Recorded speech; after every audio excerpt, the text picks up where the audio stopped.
네, 글로벌 증시에 영향을 미치는 주요 이슈 살펴보는 시간입니다. 한국경제TV 보도국 오상혁 기자와 함께하도록 하죠. 안녕하세요. 네, 안녕하세요. 네, 글로벌 증시 어떤 이슈들이 있었습니까? 네, 28일 글로벌 증시 엇갈린 미국 경제 지표와 최근 상승에 따른 차익 매물이 나오면서 혼조세를 보였습니다. 미국의 지난해 12월 내구재 주문이 예상 밖의 호조세를 보이며 기업 경기가 살아날 것이라는 기대감을 되살렸지만 잠정주택 판매가 뜻밖의 감소세를 보이면서 긍정적인 시장 분위기를 다소 악화시켰습니다. 지난달 내구재 주문이 시장 전망치를 크게 웃돌았다는 소식에 강보합으로 출발했던 뉴욕 증시는 이후 발표된 미결주택 매매 건수가 부진한 모습을 나타내자 이내 하락 반전했습니다. 결국 최근 급등세를 보였던 다우와 S&P 500 지수는 소폭 하락한 반면 나스닥은 홀로 상승세로 마무리 지었습니다.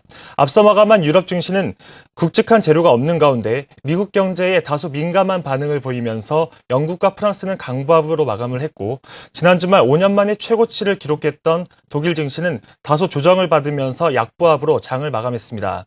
해외 주요 이슈들 함께 살펴보시죠. 먼저 호재성 재료입니다.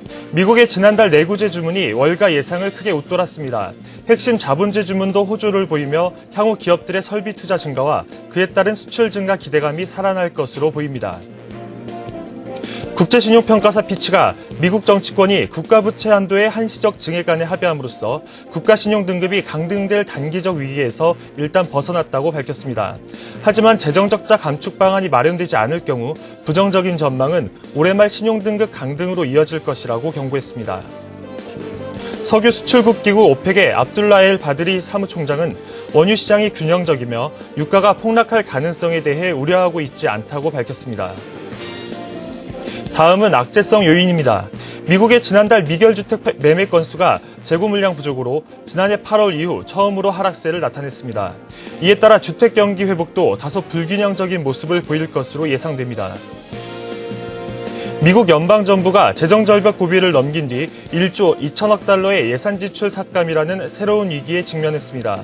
정부의 지출이 자동적으로 삭감되는 이른바 시퀘스터가 점점 더 현실로 다가오면서 미국 경제에 불안감이 증폭되고 있습니다. 일본 재계수장인 요네쿠라 히로마사 일본 경제단체 연합회 회장이 앙겔라 메르켈 독일 총리의 일본 엔저 정책 우려를 비정상적인 반응이라고 말했습니다. 일본의 엔저 정책으로 촉발된 글로벌 환율 전쟁 논란에 불을 지피고 있습니다. 네, 일본 아베 정권의 극단적인 이 환율 정책으로 인해서 글로벌 환율 전쟁이 일어날 것이다라는 경고가 잇따르고 있습니다.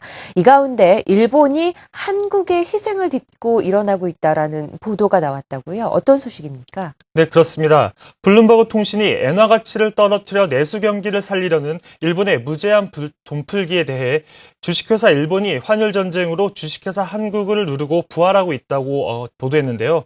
엔화 풀기가 촉발한 환율 전쟁에 우리나라가 가장 큰 희생양이 되고 있다는 분석입니다.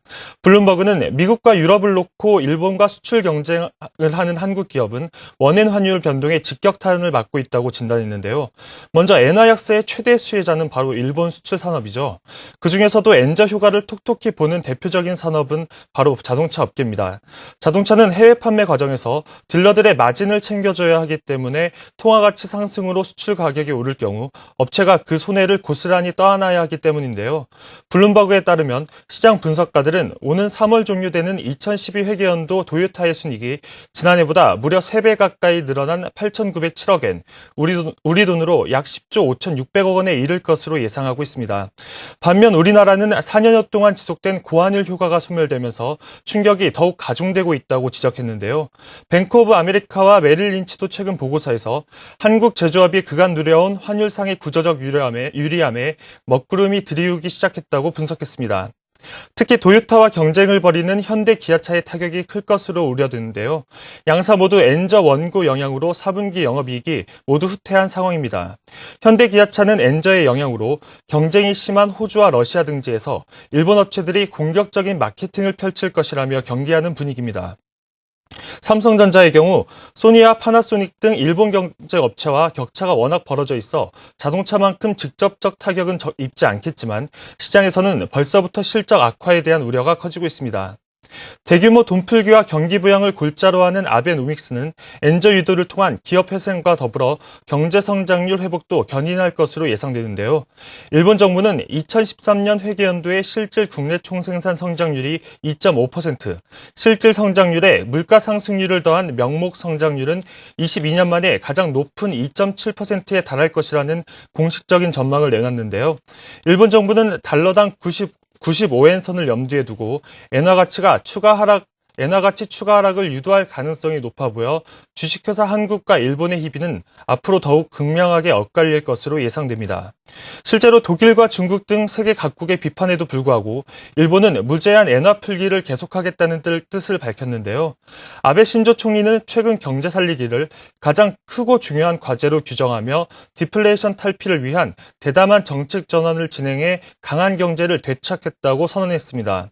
또 일본 아베 신조 내각의 경제 고문이자 차기 일본은행 총재 후보로도 거론되는 다케나카 헤이조 게이오데 교수가 엔화에 여전히 추가 하락 여지가 있다며 달러당 95엔을 적정 환율로 보는 이의가 많다고 언급했는데요. 아베 총리의 경제 브레인으로 꼽히는 다케나카 교수의 이 같은 발언은 국제사회의 엔저 정책 비판에 대한 일본 정부의 반발과 최근 외환시장의 분위기와 맞물려 엔화 추가 약세를 부추기는 유도 등으로 작용할 가능성이 높아 보입니다. 가파른 엔저의 최대 희생양으로 전락한 한국 기업들의 실업은 당분간 이어질 것으로 보입니다. 지금까지 글로벌 경제 주요 이슈였습니다.